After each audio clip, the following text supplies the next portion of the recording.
জনতা আমরা এ পর্যায়ে বক্তব্য পর্ব মিছিল করার পর আমরা বক্তব্য নিয়ে আসছেন।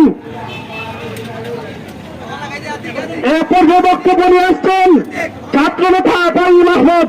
ছাত্র নেতা ফাহিম আহমদ। আসসালামু আলাইকুম ওয়া রাহমাতুল্লাহি ওয়া বারাকাতুহু।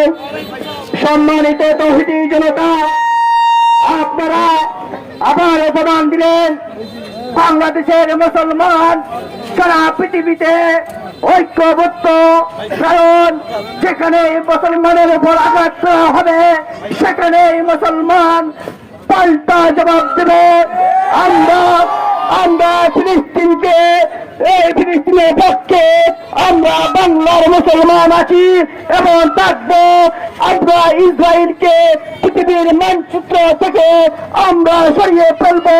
তাই জন্য আমরা বাংলাদেশের মুসলমান, আমরা ফিলিস্তিনি পণ্যকে বয়কট করতে হবে, নয়তোবা একটা প্রতিপক্ষকে দুর্বল করতে হলে প্রথমে তাকে তার অর্থনৈতিক ভাবে আঘাত করতে হবে।